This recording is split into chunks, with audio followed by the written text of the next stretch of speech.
when they now have these Muslim extremists, you know, of course they would not want us to, you know, come into their country. So what they've done is to reduce the number of Nigerians that will be coming into U.S. They now have to scrutinize and make it very difficult. So we are kind of, our nuisance value is increasing higher and higher every day, you know, than our utility value. So nobody wants to have us around. Even South Africa here doesn't want to have us around. Ghana doesn't want us around. As close as we are in Africa here, there is no prioritization of solution. We are just doing firefighting approach. It happens here, you go, Motoko, tomorrow it will be something else somewhere, you know, and all of them half-heartedly solved. So we keep on sweeping the problem under the carpet, and the carpet is rotting and smelling, and we better just get those rots out, clean them up, and let's have a fresh, clean start. And most countries of the world are unitary. Of the 190 countries of the world, only about 25 are federal. Canada, UK, and a few of them are federal system of government, and in only developed countries. Because most countries are unitary or quasi-unitary. So this is all that Nigerians don't tend to put in focus.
Let me ask you this question. Two things happened to Nigeria today, and it's a very bad precedent. The WHO, World Health Organization, has listed Nigeria among high-risk countries for the coronavirus that started in China, and I think the WHO Regional Director for Africa, Dr.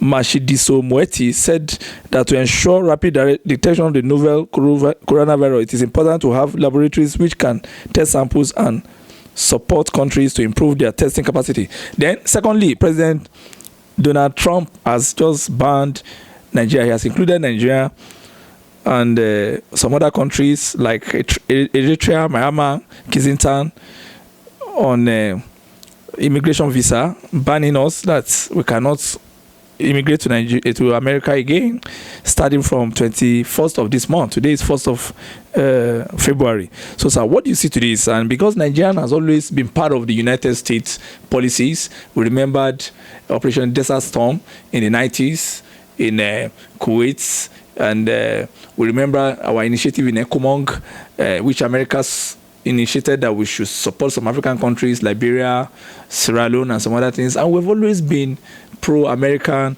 in terms of our intellectual ideas and military relationships. So why do you think the President Donald Trump will ban us, and is it good for us? And the coronavirus issue that we're also listed among the countries that WHO is frowning out? Well, I don't know, but you should understand that a country will not want you to be coming to their country if you're a nuisance. If you have no additional thing to add value. You know, Nigeria is becoming a liability and eventually a pariah nation, the way I see it. And this is why they are tossing with us. Out of the 40 indices of development that we have, Nigeria, in more than 80 of those indices, were in the bottom. The life expectancy were in the bottom, the ladder. Human Development Index, electricity per capita, that is how much electricity somebody consumes in the world. Nigeria is 86 out of 87 countries in the world. We are the poverty capital of the world. Terrorist index, global terrorist index. Nigeria, I told you, only 2 countries are better than us. Iraq and Afghanistan. We are third in the world out of 89 countries. So you can see when they say Nigeria, giant of Africa, it's just glamorous. We're just, I don't know whether we're by size. We're giant because by size. But is it good to be big and be a buffoon? You know? So they are just toying with us. This, in fact, when they say we are now poverty capital of the world, and then, of course, now Trump has now included us, there are 3 African countries on that list: Sudan, Tanzania, and Nigeria. You know, Sudan, the problem they have now, they've been in civil war. Yeah, for ages. For ages, yeah. Since 1958. Tanzania, I don't know what the problem is, you know, but maybe because this is Al-Shabaab. Yes. Al-Shabaab and, yeah, you know, they have Al-Shabaab, fundamentals, yes, you know. And Nigeria, of course, Boko Haram and instability. No country would like to come when they know that you have that kind of West African something, Islamic something of West Africa, you know. So when they now have these Muslim extremists, you know, of course they would not want us to, you know, come into their country. So what they've done is to reduce the number of Nigerians that will be coming into U.S. They now have to scrutinize and make it very difficult, you know. So it's a very, very sad thing. And now this coronavirus thing, Nigeria, of course, they know that Nigerians travel all over the world. And maybe in China, maybe Nigerians are there because our children, because of unemployment, they are just putting, they're everywhere in the world. And they feel that Nigerians, of course, they may just carry this in and bring it to U.S., you know. So we are kind of, our nuisance value is increasing higher and higher every day, you know, than our utility value. So nobody wants to have us around. Even South Africa here doesn't want to have us around. Ghana doesn't want us around.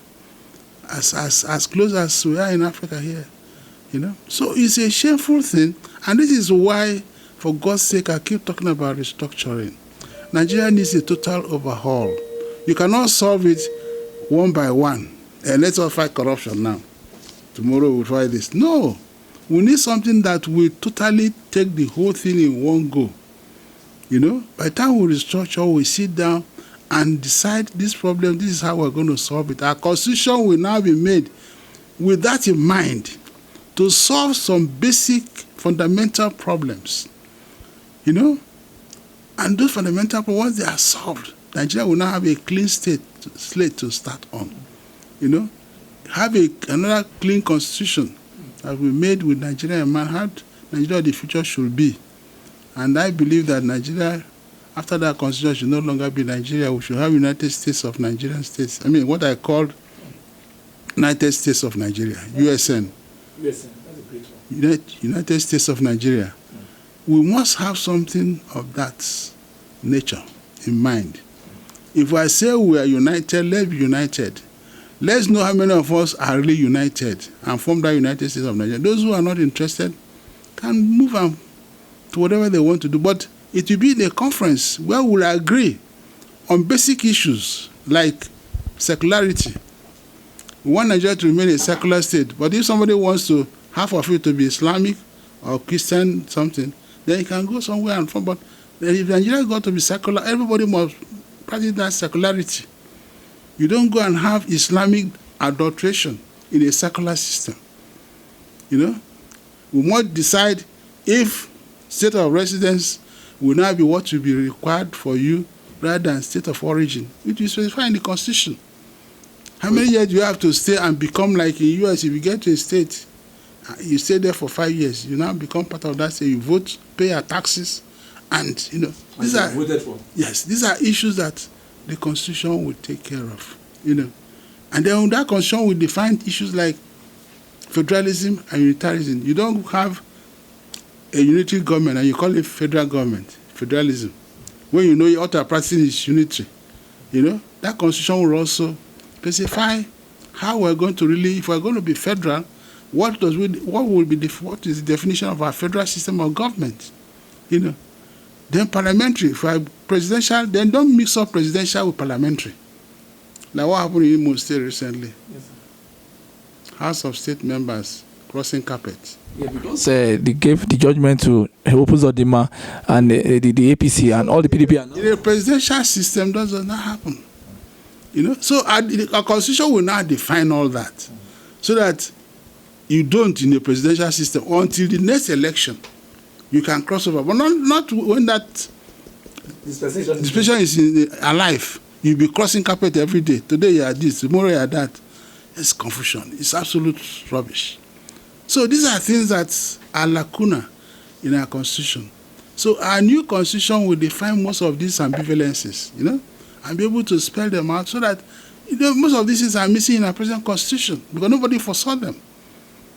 So that is why we are saying that there has to be a national conference based on that, have a new Constitution that will be formed with the referendum of the people of Nigeria. We will now accept this as a Constitution by the people of Nigeria. And then we now know what that Constitution states, and that Constitution will say how we have to live together as a people. Everybody's own input to be, put in consideration, to make sure that you do not come and bring anything foreign to that Constitution, So there is need for that Constitution, and this is the time to get it done. Because with somebody like the present President, General President Muhammadu Buhari, with his clout and personality and his antecedents, I believe he has that aura and that acceptability to be able to put a constitution that will make him the father of the nation. Because whoever does that will be the father of the nation. And I believe it's a singular honor for him to do what is right and give Nigeria a new constitution and be able to have a restructured Nigeria with a new foundation based on the dream that we as a people, not him, Nigerians as a people will decide what that dream will be like. What do we aspire to be in the next 100 years, eternity? What do we want our country to be? So people should be choosing to now go in that conference like Jonathan did. They will brainstorm and come out with something that will really dilute most of the problems we have today. And if that is done, then Nigeria will now be one of the countries that the world will look up to. Right now, we're in the jungle. And in the jungle, anything goes. And this is why you find that we're moving around in circle. The present action of the present government does not seem to click and result to anything, because as they are solving this problem, another one will rear up his head. And solving this problem because there is no prioritization of solution. We are just doing firefighting approach. It happens here, you go, Motoko, tomorrow it will be something else somewhere, and all of them half-heartedly solved. So we keep on sweeping the problem under the carpet, and the carpet is rotting and smelling, and we better just get those rots out, clean them up, and let's have a fresh, clean start. And that's what Nigeria requires. Before I ask my last question, your kinsman, I think Senator Abaribe Inaya, the minority leader of the National Assembly, called for the resignation of the president recently. He said President Buhari should resign, that he's been inactive, and because of the failure of the resurgency strategy, the insurgency in the country, people are dying, that the military apparatus seems to be mundane and asleep. Do you agree with Senator Inaya Abaribe? I know he's from Abia State, you are from Anambra State, but he's of the great Eastern Nigeria. I don't think that is in good faith. You know what it means to ask somebody to resign. You know, Nigeria is not that civilized. Even in US, that is very much civilized. Look at what is taking them to remove Trump. You know, the presidential powers are so strong that it's not as easy as that. So we must say things that are realistic. You know, unfortunately, the democracy we have today is no longer democracy. We are practicing just aristocracy, or whatever you may call it, because the elections are not election. You can see voters' apathy going down. Yep. In 2003, it was 69%. Then 2007, it was 54%. From then, it's 57%. Then 2011, it went down to 54%. Then 2015, it was 49%. Then this last one, only 35% of voters who registered voted. So, is that an election? No, sir. So you find that out of 200 million Nigerians, only about 30, 40 will go out to vote. We register, then about 20 will go and vote, and you say call that election. So we don't really have an election. And compound it, you have this zoning. You say, okay, this zone brings somebody. So how can he resign when he's torn off his zone? You know? So all that is compounding it's not a democracy. So you don't talk about resigning. You know, what we have to do, tell him what he has to do right. Like I'm talking about restructuring. He must try and restructure the polity of Nigeria, you know. And certain things that are missing. We suggest things that are realistic, something that can be done to improve on the system. Resigning or removing him is not the solution to it, because it will compound the problem. We know the sentiment. People say, oh, this is our turn. You say he should resign. It doesn't make sense. But have you made the president since? Because I know you used to give him correspondences, all your books that you published when you were 70. You did Nigerian Beyond Divorce, did Nigerian Beyond Oil, that is Restructuring Beyond Oil, and some other books. So what are you getting from the president? Do you get any assurance that he's going to follow those advices that you gave him? And are you satisfied with how the president is running the regime? And do you think we can see hope at the end of the funnel? No, I believe that he has his own problems, you know, because Nigeria is a very diverse country with a lot of obstacles, unilateral action and thoughts about how to build the country, you know. So what I believe he should do more is try and communicate better with Nigerians. I would like a situation whereby at least once a month he makes a broadcast, you know, to now educate Nigeria on state of affairs of the nation, because we are kind of in an emergency. What is happening now requires assuring Nigerians that we are still in control, you know. So like what he did last time, writing a letter to Nigerians. But I would have wished it's a broadcast, because not everybody can read, you know, that 4 pages in the paper. But if he talks, maybe people will just sit down and be hearing. Majority will hear, millions, you know, uneducated, they will hear what he's saying. So he should be able to broadcast fortnightly or monthly to assure Nigerians on how the plans we have, and, such things. Once that is done, then I believe that things will surely get better. And then, of course, be more proactive, more proactive. The few times we talked, he's been very positive, and he's confident that he will still take us to the promised land, And I just hope that Nigerians will be patient, and let's see how we can assist. But what I've always said is, let's not base everything on Mr. President. Those who will save Nigeria are the governors. The governors have the manpower, the land, and the capital. The president is only in charge of Aso Rock. You see that villa? That's the only thing the president controls. He doesn't even control FCT. He doesn't control FCT. So Nigerians have a very kind of sweeping idea about Mr. President.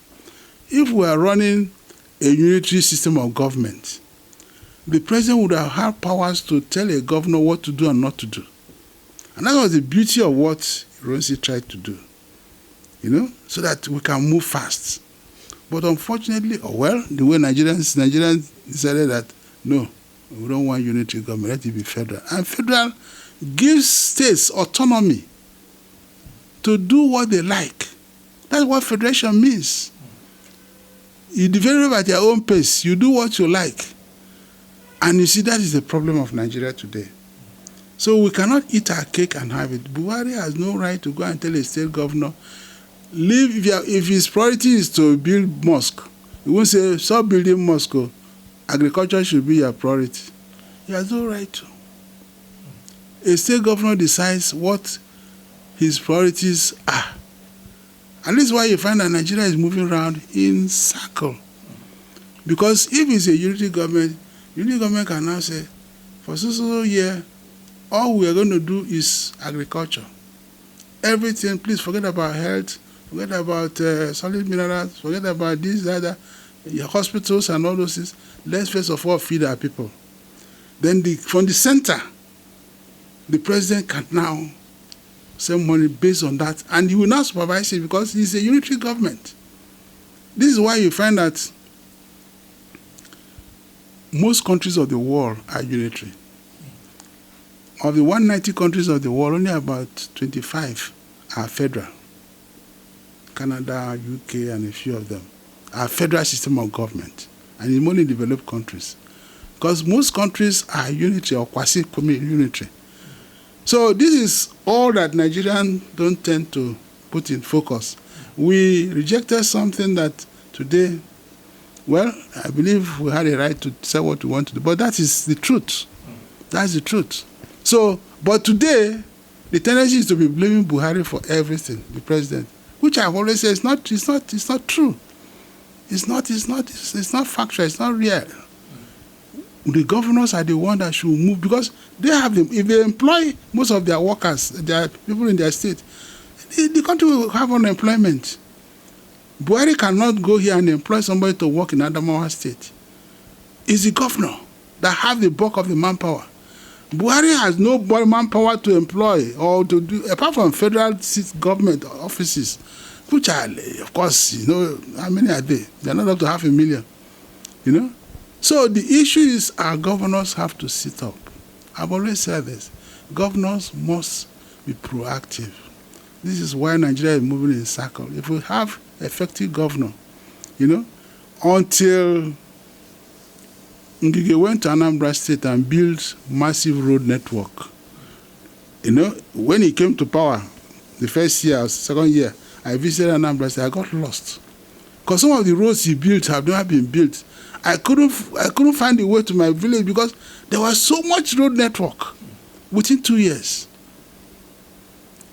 And this is why if you go to Anambra State, they'll be hailing him. The same thing Peter B did.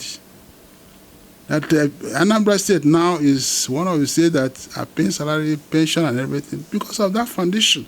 So if the state governments can, if the governors can work, that is the solution to Nigeria's problem. And that's what federalism means.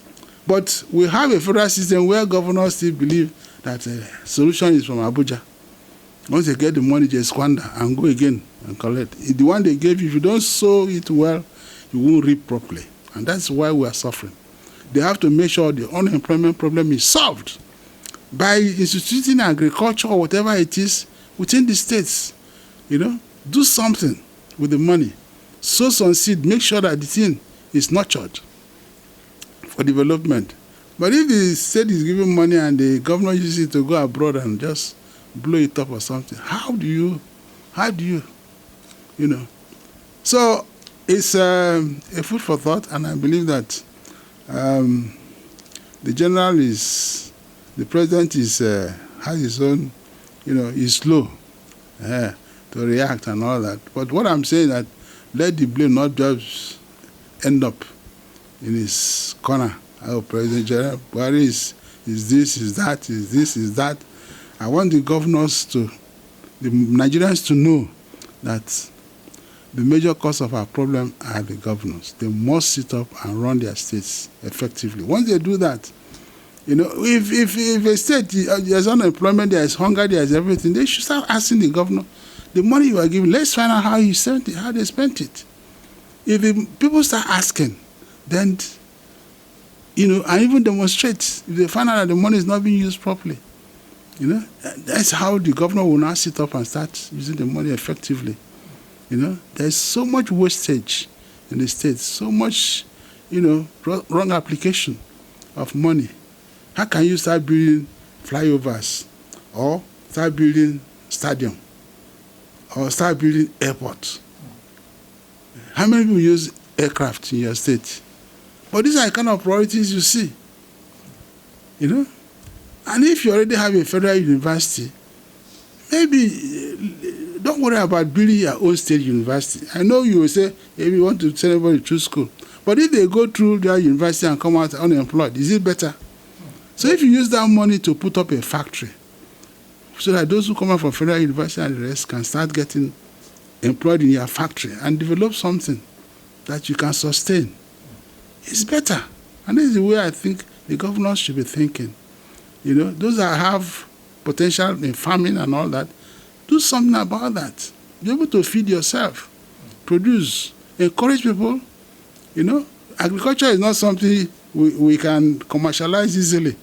But I believe that if a state government buys tractors and go and clear land open and ask people to go and take the land, maybe use coppers and all, take some acreage of the land, give them to cultivate something. Make sure you buy the inputs, you know, the seeds to sow, make sure fertilizer, everything is provided. And at the end, make sure that whatever they produce, you buy it, you know, and pay them. And this is how the whole thing can develop, you know. So these are the kind of thing that governors should be thinking about.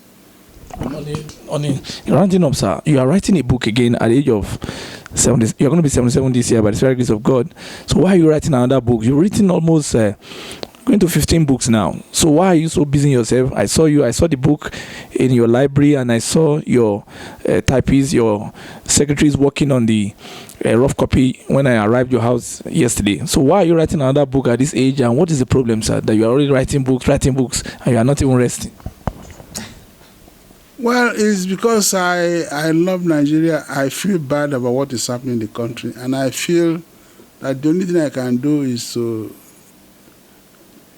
leave my thoughts in books, because I feel so sad about what is happening, and I believe the solution is so easy. Why they are not being applied, I don't know, you know. So I feel that since I'm not the type that would like to go and play politics or get involved in political affair or leadership struggle, I can now put something in black and white so that people can come and read. You know, I've written so much about restructuring. Every year I feel I have an improved version of the old restructuring I wrote about. And now, with the coming of climate change, when I wrote the one in 1983, the one I wrote, Nigeria Beyond Divorce. Yes, sir. I think when you clocked 70, that was 2013. 2013, yes, 2013. By then, climate change are not, metaphors, because it got to a point in 1995, 2015. Yeah. Then climate change, but even then I started talking about restructuring. Yes, sir. So now, 2015, another dimension of it came in, this global climate change. Yep. So I had to now change the dynamics. That now it's not because of resource control and developing Nigeria, it is because we have no option. We're going to restructure because of global climate change, because oil will cease to be a valuable asset in 2030. So if oil ceases to be a valuable asset in 2030, we must start now to restructure, constrict our manpower so that we'll be able to manage and pay salaries. If we don't do that, we'll be in trouble. Because right now, we are, even with oil selling, we are still borrowing money to pay salary. Can you imagine what will happen if oil ceases to be a legal or valuable asset? Nigeria will be like Sudan or Somalia, one jungle, So, but this is the time to avoid that horrendous thing happening, that Somalia version or Sudan. This is the time we can restructure to avoid that happening. What do you think President Buhari is doing? We're borrowing money from all over the world, almost 20 trillion, I think, dollars now that we are borrowed and for infrastructure. Is it okay? Because it's a debate now that we are borrowing, and the president has decided to increase the VAT from 5% to 7.5%, which is taking effect from today, February 1. Are this economically healthy for our nation? It depends on what he's borrowing for. It depends, because I hear that he wants to infrastructure like Mambila power plant, our own counterpart funding. The Mambila, the budget is about $5.8 billion, and the Chinese have decided to finance it, but we have to pay counterpart funding. That counterpart funding, $1.something billion, we don't have, So that kind of thing, and so we know that the same thing with our steel plant at Jokuta and all that, we need money to even gestate to start, So the railway, everything we are doing, no money. No money, because 80% of whatever we earn is spent on salaries in Nigeria, recurrent. Only about 20% is left for capital, which is nothing. So we cannot engage any major capital project. This is why the president now has to borrow, which is very, very sad. Very sad. And this is why Nigerians, I say, the government should try and explain issues to Nigerians. Let them know that we are a poor country. Everybody has a feeling that, there's oil money. Forgetting that oil money has limited value in Nigeria. It's not as people say. Individuals are rich. Because if you go and do oil bunkering, you can make $1 billion in a year or more there, because you are doing bunkering. A few individuals will make money, but the masses are suffering, So the issue is the borrowing had to be done because we don't have the money. And today, our net debt is $83 billion. 83, which is, and we're now applying for 30, another 30 billion is applied for, which the National Assembly maybe have approved, So, but the point is that this $83 billion is not all incurred by the present administration. To be frank, by the time this administration came to power in 2015, our external debt was $63 billion that Jonathan left behind. So this government has only added 20 or so, but now they want to borrow another 30, So it is wrong to borrow. It is not a thing to clap for anybody, because we wish we have our own money to do things. But then, according to them, if we have to borrow for infrastructure, we have to weigh it, because infrastructure, before you can start just, turning around the money to pay back, it's not easy. How do you pay back? So these are all the nitty-gritty, the problem that we have. And this is why I said restructuring is imperative, because restructuring will now limit, I believe the new constitution will now give the governors the limits of what they can spend, and be able to now find a way to control their spending pattern, find a way to tie expenditure to projects. If I were a federal government, if I'm giving you money, I will tell you what to use that money for, because I'm the one giving you the money. So this is what I believe the Constitution should now spell out. The governor doesn't collect the money and use it to do one funny thing, pay for people who are going on pilgrimage, or do one, funny thing. So the money will be released on projects, So this is what I thought. The new Constitution will now come out. Even though we're a federal system, we should not practice federalism the way it's practiced in the U.S. Because if you're a governor or a state, you don't generate any money, and I give you now money, I will tell you what to do with that money.